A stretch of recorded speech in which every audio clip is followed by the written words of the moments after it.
Agora sim, vamos saudar o arquiteto Caína Ferreira, ele que, como dissemos, foi diretor-geral do Pavilhão de Angola na Expo 2020, que terminou este ano. É arquiteto e urbanista pela Universidade Metodista, especializado em design de interiores sustentáveis, diretor-geral da Master Plan Angola, que realiza palestras e debates sobre arquitetura, mercado de negócios, inserido num projeto denominado Café do Arquiteto, entre outros pergaminhos do seu currículo profissional e também social. Bom dia, arquiteto, seja bem-vindo. Muito bom dia e muito obrigado pelo convite, Pedro Fernandes, e é sempre um prazer estar aqui nesta rádio LAC, que é uma rádio que eu tenho muita consideração, gosto muito de estar cá e é sempre um prazer estar cá e obrigado pela consideração. Sabemos que o urbanismo é uma ciência humana, multidisciplinar, relacionada com o estudo, com a regulação, com o controle e com o planeamento das cidades. A sua essência visa o estudo das relações entre o espaço e a sociedade onde essa sociedade está implantada. Quando, num dia como o de hoje, Dia Mundial do Urbanismo, o que é que mais pensa, atendendo à nossa realidade circundante que temos não apenas aqui na capital, mas no resto do país? Penso que temos muitas dificuldades em criar esse relacionamento, como acabou de dizer, entre o espaço e as pessoas e o povo, porque vemos que temos cada vez mais dificuldades e muitas problemáticas urbanísticas a nível de Luanda, capital principalmente, e ao longo, ou no resto do país também vemos essa mesma preocupação. A parte do urbanismo, interessa aqui dizer que, curiosamente, a palavra urbanismo foi criada por um engenheiro e não por um arquiteto nem um urbanista. Ele é um engenheiro argentino. Argentino, sim. Sim, fizemos referência, curiosamente, no início da edição. E que ele acaba por criar também uma bandeira do urbanismo, que tem o sol, que representa os recursos naturais, e depois tem a cor verde, que representa a parte da natureza, e o azul, que é o ar. Posso interrompê-lo? Posso só recordar o nome do engenheiro argentino que citou? Carlos Maria Della Paolera, em 1934. Exato, o Paolera, sim, senhor. E então, desde aí é que foi criado então o Dia Mundial do Urbanismo, algumas décadas depois dele pronunciar-se. O que insere-se rapidamente e de forma clara para que os ouvintes da LAC entendam é que o urbanismo é nada mais do que planear de forma eficiente para que a vida humana não tenha um grande impacto no ambiente ou na sua envolvente.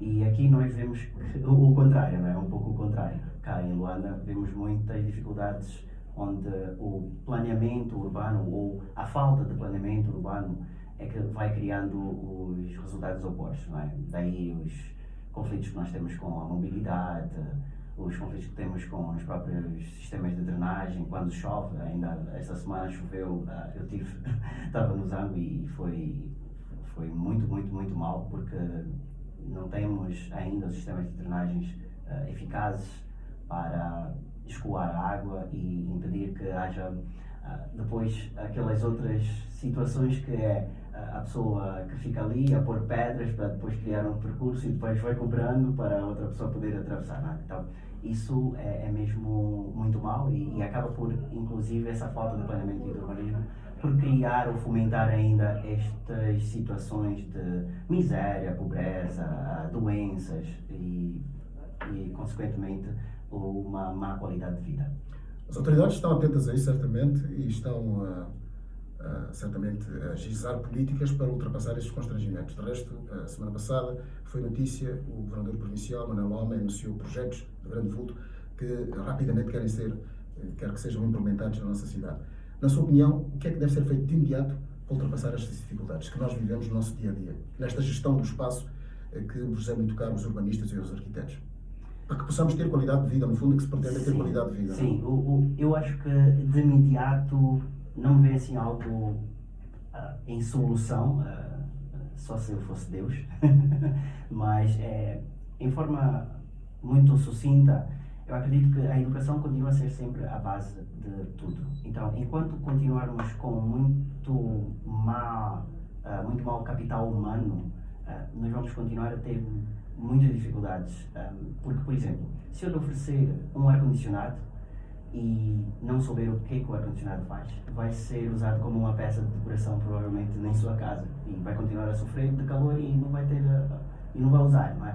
Porquê? Porque não há a informação de que serve o ar-condicionado. Pronto, isso é um exemplo muito simples, mas é se calhar exagerado, mas é para dar a noção de que é importante não só a parte de planeamento, os PIMs estarem a ser executados, mas deve haver sempre um paralelismo sobre a educação de como, inclusive, deve-se preservar esses incentivos e esse esforço que o governo tem estado a fazer.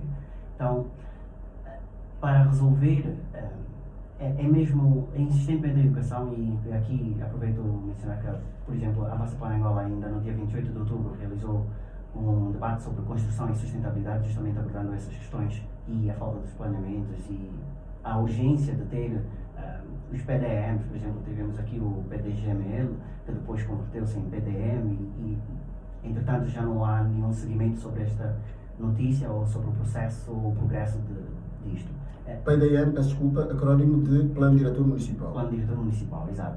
E estes planos diretores deveriam ser leis, porque direcionam e organizam como vai ser a vida dos cidadãos, não é? Então, é urgente que se façam mais planos diretores, não só municipais, como também planos de pormenores.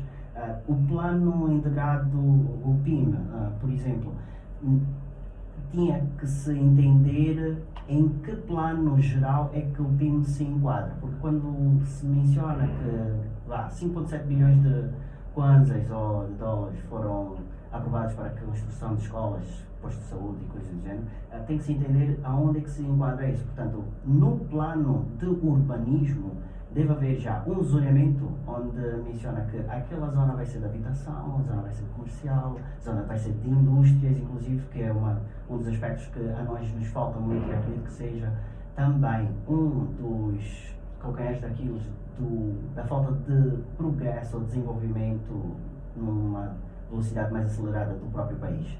Então, tendo isto zoneado devidamente, acredito que a própria população, por ter conhecimento sobre isso e a sua importância, conseguirá também ajudar o próprio governo a criar essas condições e a dar feedback, principalmente, sobre se aquela escola onde foi criada faz sentido. Por exemplo, nós temos as questões das praças, os mercados, não é?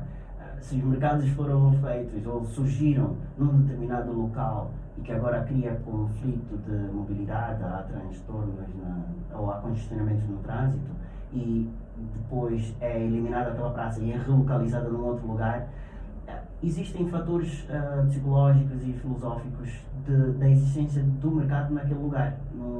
Não surgiu em vão, não é? Portanto, no urbanismo estuda-se muito esses aspectos antropológicos, inclusive, de como é que devem ser criadas essas cidades de modo a atingirmos uma cidade sustentável ou mesmo uma cidade inteligente. E inteligente não é, para aqui esclarecer aqui um parênteses, inteligente não é uma cidade digital, isso não é uma cidade inteligente.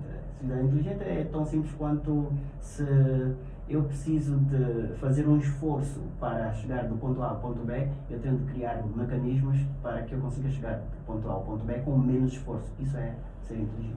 É um problema para um arquiteto, para um urbanista como o senhor, gerir uma cidade como Luanda, que tem excesso de população, mais de 8 milhões, num espaço, em tão pouco tempo, recebeu tanta gente, e hoje é um problema que está aí na agenda política.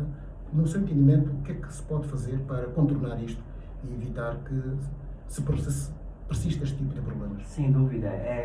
Eu acho que, inclusive, os nossos governadores acabam por ser homens de coragem, apesar de terem ou não conseguido efetivamente resolver um ou outro ponto da população, mas acabam por ser corajosos porque os problemas são tão grandes, que amedrontam ou intimidam qualquer governador. Eu acho que, inclusive, os governadores deveriam repensar antes de aceitarem os cargos. A solução para a capital da Angola, a cidade de Luanda, é simplesmente investir nas outras províncias. É recanalizar os esforços de investimento cá em Luanda e passar a investir nas outras províncias. Porque todos os fins de semana eu não conheço, e eu tenho um ciclo muito pequeno de amigos, não conheço, tenho poucos amigos que depois não me dizem na segunda-feira que não vieram de Lubango ou estiveram em Bengala. Portanto, todos os fins de semana as pessoas saem de Luanda para as outras províncias. Se já há esse interesse natural, eu acho que poderia-se pegar nesse interesse e começar a investir ainda mais nas outras províncias, com planos diretores, para que não se volte a acontecer o que aconteceu com Luanda, e aí sim começará a haver um desafogar da necessidade e da demanda, seja do número a demografia que vai crescendo em Luanda, e aí sim vamos começar a ter algo melhor e se calhar sustentável. Sustentável no sentido de que, por exemplo, e uma das coisas que a gente falou no dia 28, no debate que a gente fez, foi: se um lote, existe uma casa de 2 quartos, aquele espaço, se for demolido e agora surge um prédio de 7 andares ou parecido, o nível de exigência daquele edifício é extraordinário, é tremendo. Portanto, os esgotos, a energia, a água que abastecia uma família de 5 pessoas, se calhar no máximo, agora tem de obrigatoriamente abastecer funcionários de se calhar até 100 pessoas. Não é um edifício que agora tem 100 pessoas. Portanto, saímos de 5 para 100. As redes não têm rede que suporta isso. Não é?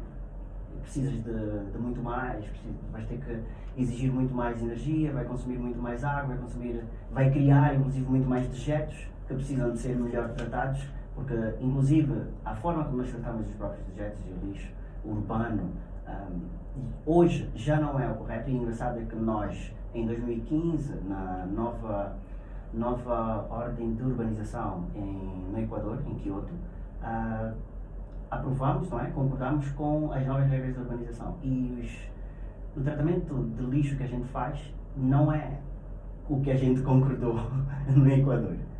Então precisa se rever também a forma como a gente trata o lixo, aplicando as novas formas de tratar o lixo para as novas leis de urbanização.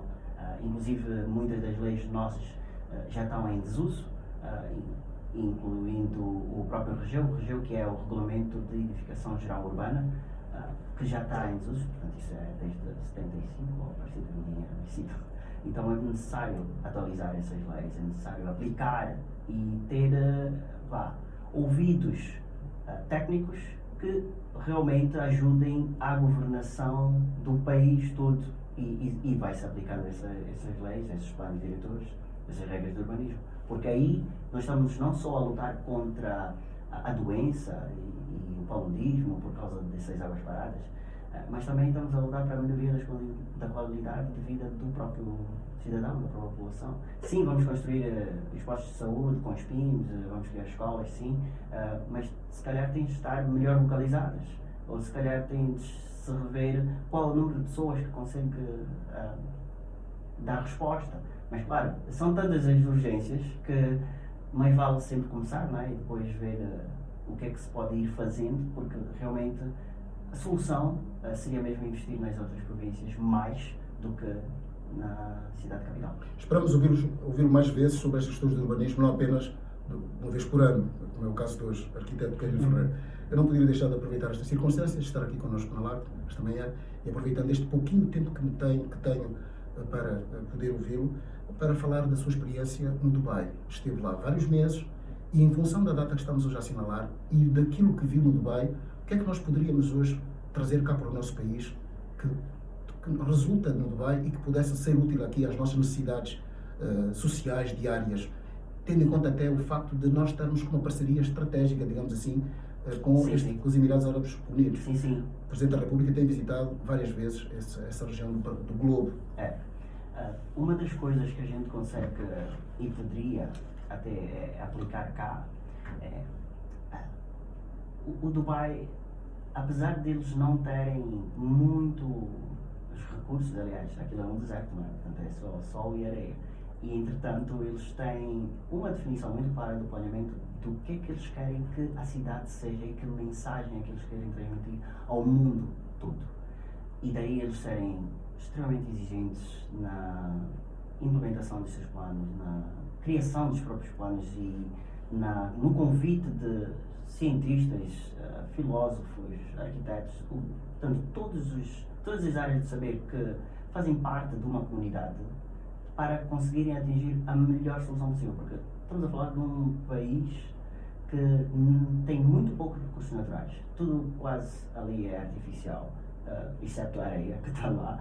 E eles têm água, têm energia, têm um sistema de drenagem e de recolha de lixo extremamente eficiente. As estradas que estão lá, por mais poeira e areia que exista à volta, mas as estradas estão sempre limpas. Então, isto é um exigir e um rigor de querer sempre ter bem-estar para o seu povo muito claro.